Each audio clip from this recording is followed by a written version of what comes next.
Probably my volume might be a little low right now, but that's what I want to do. Is got this new Behringer 80.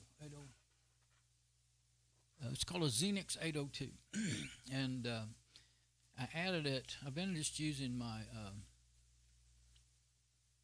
Behringer V amp as a preamp, a compressor, and everything. It's really for guitars, but it actually even tells you in the instructions how to set it up for a mic. And it's been working fine, but there was two things I didn't like. I had to use. I'm using this Shure SM58 right here, and two things I didn't like is I had to use a low impedance to high impedance adapter, which kind of weakens the signal. And I was pretty much having to crank everything almost all the way up to get the signal hot enough for the computer, and then the gain, and it's got an output. Oh, I meant to. Oh, it's up all the way right now. Okay, so it's probably about normal then from what I have been using it. Well, no, because it's running through the. Yeah, it's still a little low. Actually, it would have been too low to work at all, wouldn't it? Good thing I made that mistake. I was gonna. There's no marks on that.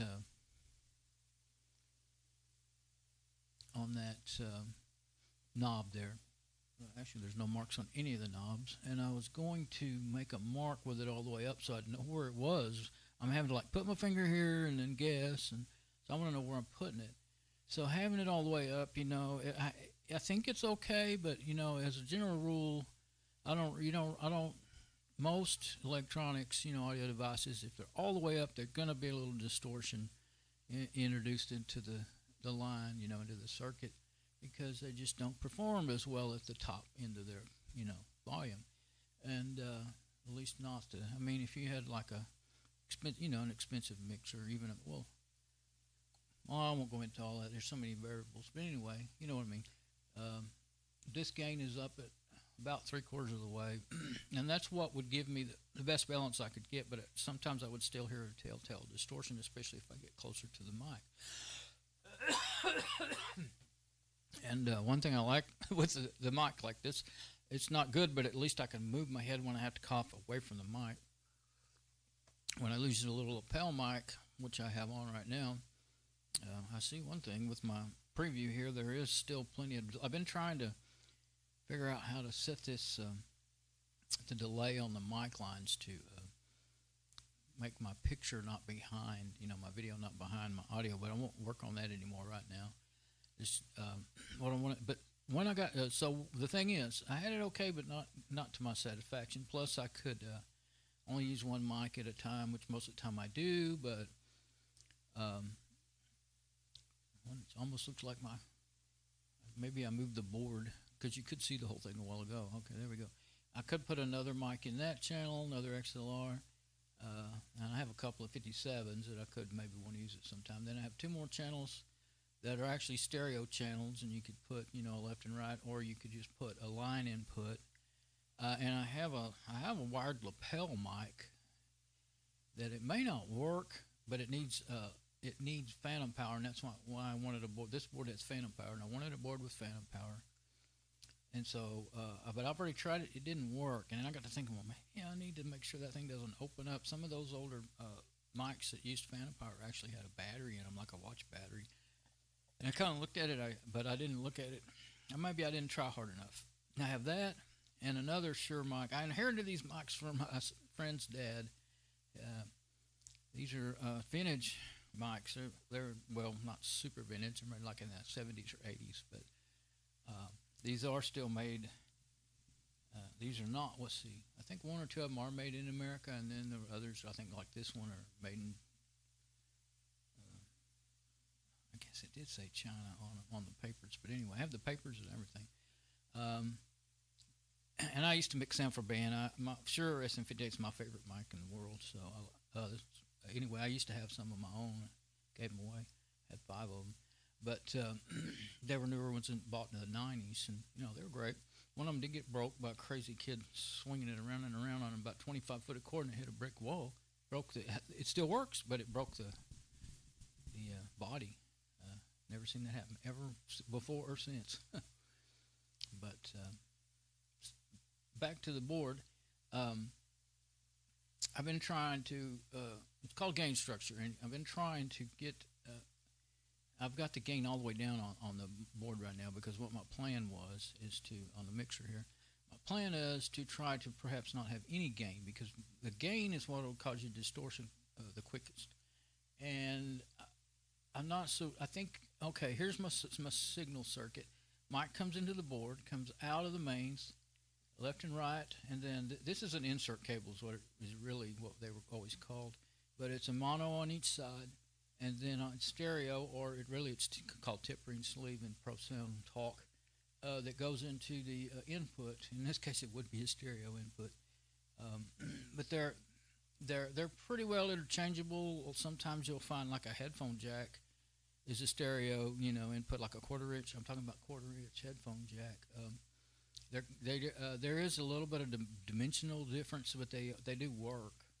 But they don't snap all the way in sometimes, the length is a little different as to where that may just be the manufacturer's loose tolerance more than anything, but the tip ring sleeve, Pro Audio connectors, you don't ever notice them do anything like that, whatever brand you got, or at least you didn't back. I did my sound through the 80s and from about 83 to 2000.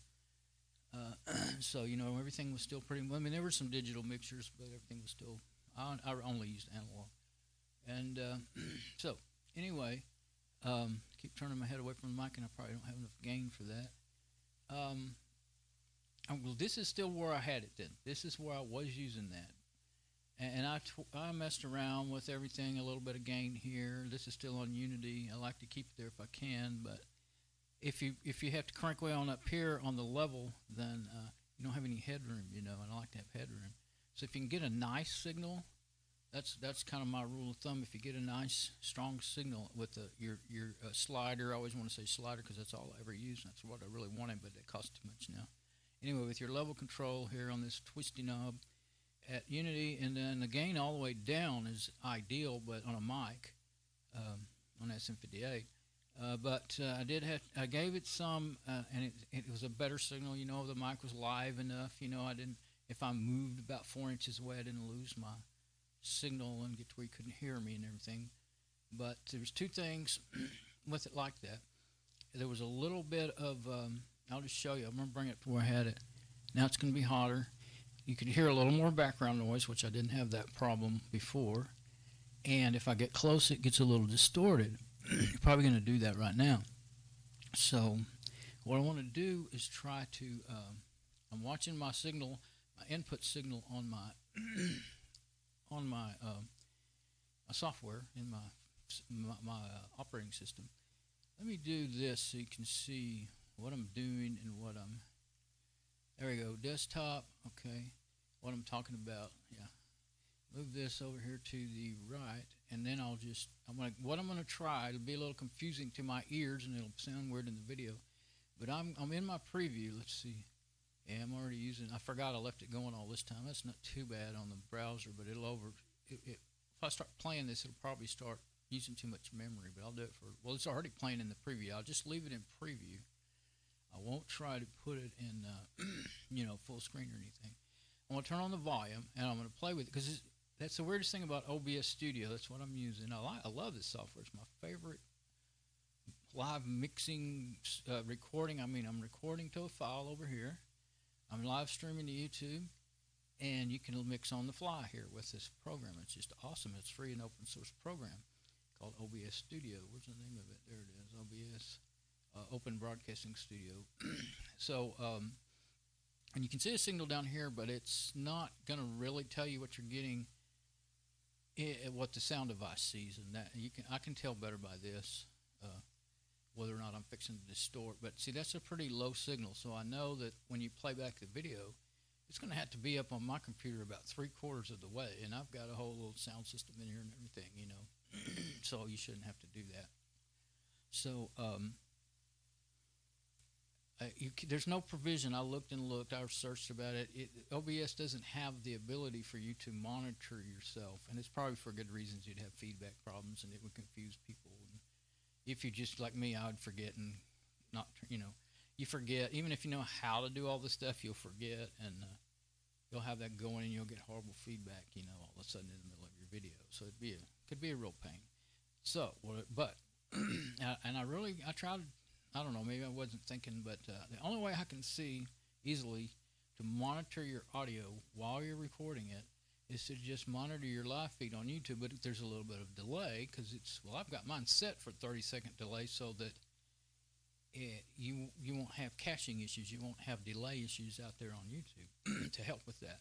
So it doesn't send it out to YouTube for about 30 seconds, I think it is. It caches it up here on my machine and then sends it out, and then that'll help not having dropout. And I never do see dropout problems, so I think it's helping. I don't know, absolutely. I used to have a lot of trouble like that. When I first started using YouTube Live, I got to have a drink. I had a lot of that trouble, but I kind of quit doing it for a while and then started 6 months to a year again later. And I really wasn't having that trouble, but I also thought, well, for good, not much anyway. So I thought for good measure, I'm going to do the delay in the video streaming, and I think it works well. So I'm going to turn this on. Not much anyway. So I thought, and I'm going to turn up. Oh, having trouble getting them both up. Okay, I'm going to turn up my volume where I can hear myself. So I'm going to turn this on. Yeah, I don't know if I'll be able to tell. Having trouble getting them both up. Okay, I'm going to turn up my volume where I can hear myself. See, I don't hear any distortion at all. If I turn it up too loud, I'll get feedback. I don't know if I'll be able to tell. Let's see, is that going to be distortion? See, I don't hear any distortion at all. Turn it up too loud, I'll get feedback. Let's see, is that going to be distortion? Yeah, I can tell. Okay. But my signal's a little weak, so I'm going to bring it up a little at a time. Okay. See, I've got my gain all the way down. But my signal's a little weak, so I'm going to bring it up a little at a time.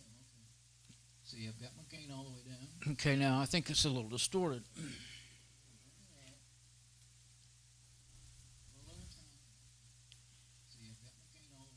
Okay, now I think it's a little distorted.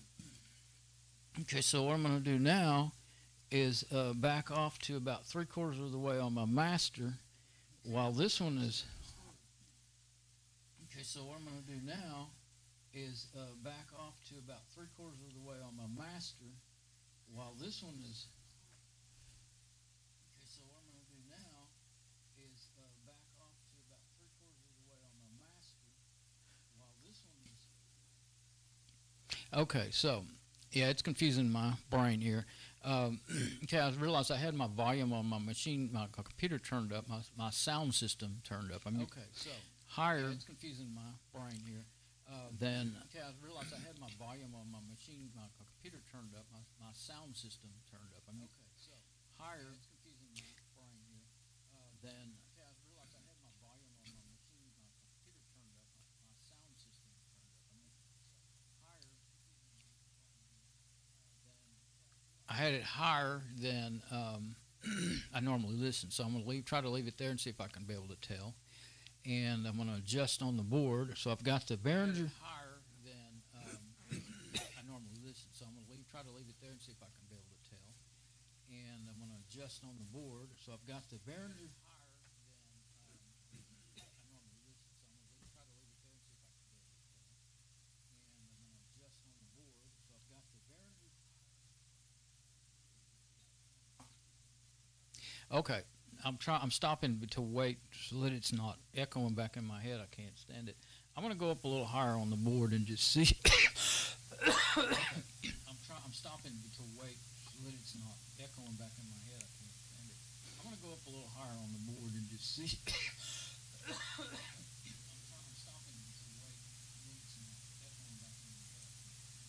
I'm going to go up a little higher on the board and just see.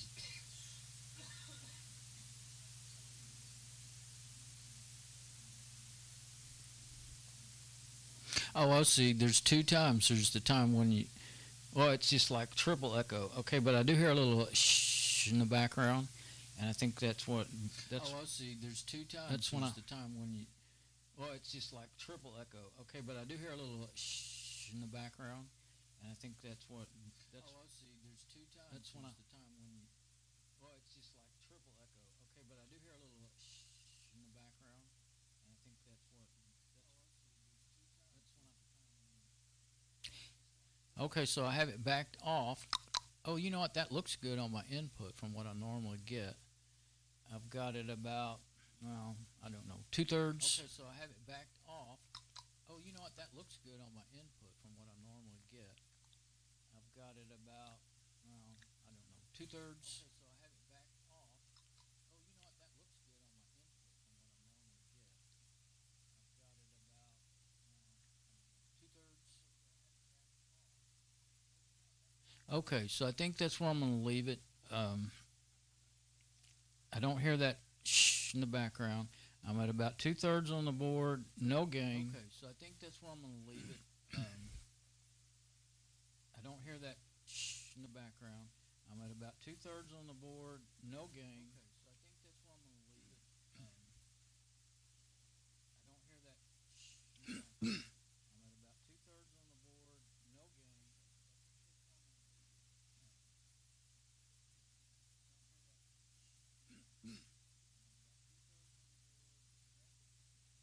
Okay, and I'm at about 3/4 on the master, and exactly, well, you can't really see that in the picture. I got another camera, but I got it set up for the next video I'm going to do. Okay, and I'm at about 3/4 on the master, and exactly, well, you can't really see that in the picture. I got another camera, but I got it set up for the next video I'm going to do. Okay, and I'm at about 3/4 on the master, and exactly, well, you can't really see that in the picture. I got another camera, but I got it set up for the next video I'm going to do. So the last thing is, when I get pretty close, is it going to distort bad? I mean, it may do it no matter what. This is not a DBX compressor or anything. So the last thing is, when I get pretty close, is it going to distort bad? I mean, it may do it no matter what. This is not a DBX compressor or anything. So the last thing is, when I get pretty close, is it going to distort bad? I mean, it may do it no matter what. This is not a DBX compressor.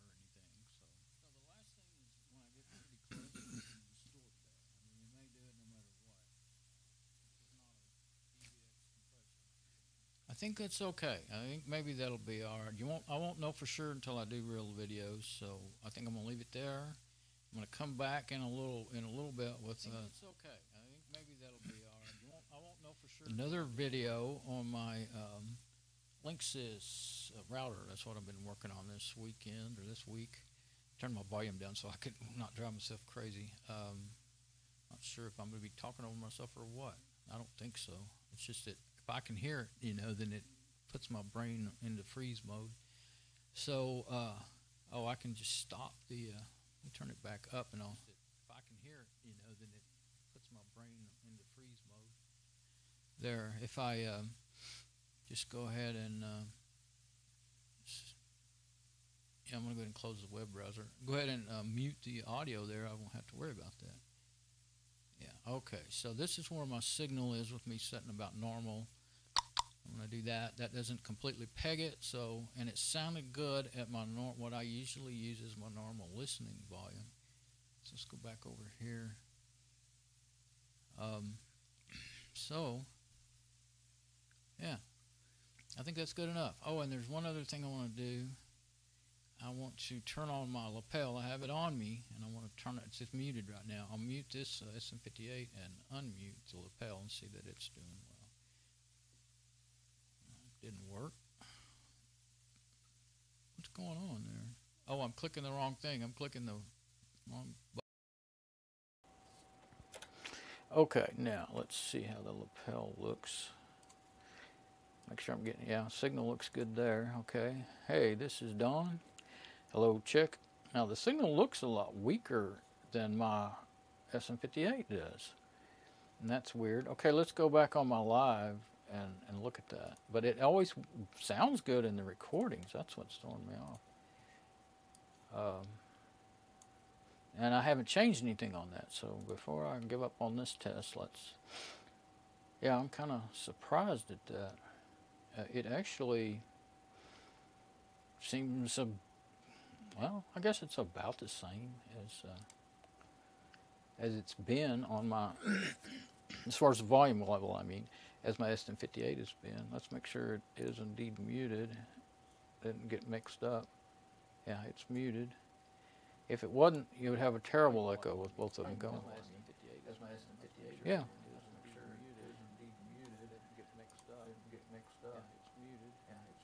If it wasn't, you would have a terrible echo. You would have a terrible echo with both of them going. Yeah. Yeah.